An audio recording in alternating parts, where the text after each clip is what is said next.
Well, it was pretty simple. Carl and I, we came in for the first night in Manhattan for Monday Night Raw. It was our first time as the Quebecers, the first night in the dressing room, and Vince wanted us to take the titles from the Steiners. And they were very, very upset with that. They were very upset with that. And not long after that came in the territory this new guy called Ludvig Borga. And Ludvig Borga came in. So we were in Winnipeg, and it started there where the Steiners were trying to put heat on me and Carl, but mostly on me to disrupt us as a team so they could get the belts back. They were so childish. They were really kids, the Steiners, especially Rick. They were really kids. And so anyway, long story short is they went to the gym in the afternoon in Winnipeg and they cut Ludvig Borga's tires. And when they cut the tires on their car. And then they went and told Ludvig that it was a black Cadillac that did that, and that me and Carl had a black Cadillac, and they put the heat on me. So during that afternoon, I called the office in New York, and I told them, I said, hey, listen, I said, there's rumor I'm going to get my ass kicked tonight in the dressing room by Ludvig Borga because he accusing me of something I didn't do. But I'm not asking you to stop this. I told the office in New York. That was after the Bulldog incident. I said, I'm not asking you to stop this. I'm just telling you that whatever happens tonight, it's not my fault. I just want you guys to know that.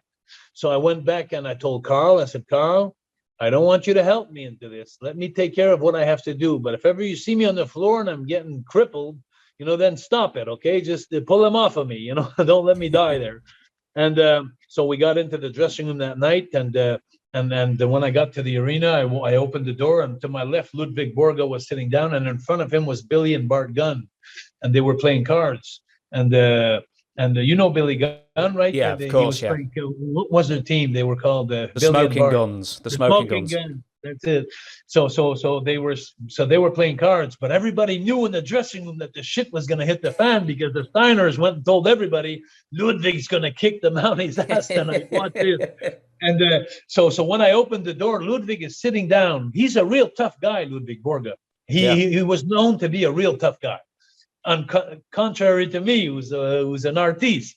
So anyway, so I come in the dressing room and I open the door and I see Ludvig to my left, and I tell Ludvig, I say, Ludvig, I said, can you walk outside, please? I'd like to talk to you. And I had a serious look on my face, my Mountie gimmick. Can you step outside? I'd like to talk with you. And believe it or not, I must have took him by surprise because he just looked up at me like this and he says, well, what do you want? Instead of getting up and kicking my ass, which I thought he'd do, he just looked at me and he says, what do you want? I said, don't worry. I said, I'm not going to hit you. I said, I'm not going to fight. I said, we just want to talk to you. I said, let me just talk to you. So then he got up in front of the boys, and he got up and he got in the dressing room. And then because everybody was listening on the corridor to see the fight, if it's going to start and everything. And when Ludvig came out in front of me, I pointed at Ludvig like this. And I said, Ludvig, I said, if you want to kick my ass, you go ahead and do it. But I didn't cut your tires. I just want you to know that. And he looked at me, backed up. He said, you didn't cut my tires? I said, no, I didn't. I said, someone's trying to put heat on me. I said, probably whoever's trying to put heat on me probably cut your tires. But I said, well, do what you have to do. He says, no. He says, I'm not going to fight. And he offered me his hand. So I shook his hand and I went back in. That was one thing. And then later, and the last story that I'm remembering of the Steiners too, I was overseas. And it was always Rick Steiner. And I was working against Macho Man that night with Miss Elizabeth for the title, the Mountie against Macho Man. That was one of my biggest nights I've enjoyed overseas. So the best position I had on the card. And so that made some people envious. And so the Steiners and Shawn Michaels, they started talking loud, a little bit about my name, but not too much, like making me feel like, are they talking about me there, and then finally they start really getting into it, and Rick Steiner start really ribbing my ass. And in front of everybody. And then I told him, I just looked at him from one side to the dressing room. Carl was beside me. And I looked at him from one side to the dressing room. I said, hey, leave my fucking ass alone. You hear me? And he says, oh, yeah, what the fuck you going to do? And he a peanut or something at me, like just something that was unoffensive. Like, it wasn't anything that would have hurt me, but he just shot a little something at me like, screw you, And I lost it. My two wires must have touched each other. I grabbed an apple on the table And I just turned around and I full swinged it like a fastball baseball. And I shot it right to his face. And when it got to his face, it hit a pole in the middle, a small pole. Don't ask me how that happened. And the apple hit the pole and it exploded really hard in front of him. And I looked at him like, fuck you. What the fuck? And then everybody just looked at us and then it died down. It died down. And but those are altercations that I'm not proud of. They were things that well, in a sense, maybe you should. Well, maybe you should be proud of them to a point, because I mean, you've said you're not a tough guy, but I mean, you've faced up to very tough people and diffused the situation.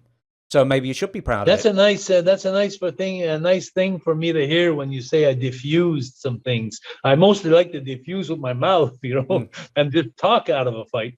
But I'm not proud of it, because you know why I'm not proud of it? I'll tell you why I'm proud and I'm not proud. I'm proud of the reputation I've made for myself. But I'm never the kind of guy that was proud to come up and say, you see what I did to him? Hey, did you see? Because I was going to get my ass kicked if I did that. So every time that people would bring up a subject that would put me in a situation that would put heat on my back, I'd always like about it. I don't want to brag about it. It's nothing. Like every time after the Bulldog incident, so many people. One time I did an autograph session in Manchester, and then they flew me in from Montreal, and I was there, and the Iron Sheik was there. And that was about 2 years after the incident of Dynamite. So it must have been like in 91 or something like that. And I was sitting there. There was a bunch of the guys. Hillbilly Jim was there. There's a bunch of the guys. And the Iron Sheik came out of nowhere. I was just coming in for the first time in the restaurant there. I just checked in the hotel. And he looked at me and he says, I can't believe it. I can't believe it. The Mountie come here. He come in the hometown. I can't believe it. And he was bragging about the thing I did to the Dynamite, which he made me feel so uncomfortable. He made me feel so bad, so scared. I was in his own frickin' town, like I was in his hometown. Why stir up some shit like that, and bring back bad memories where people would take revenge or he was trying to get back to me. But the Iron Sheik he didn't do it in a mean way. He was just amazed that I would show my face up there 2 years later after I did that. He said, I can't believe he was the brave, and he was calling me. It was all funny. But to be honest with you, I'm not embarrassed to say all these stories, because I'm not a brave kind of guy. I'm just a guy who stands up for myself when I have to, but I never look for fights. I don't like fights, and I'm not a fighter. Well, the old saying with John Wayne is bravery is being terrified but doing it anyway. So maybe you are brave then. Thank you very much for the compliment.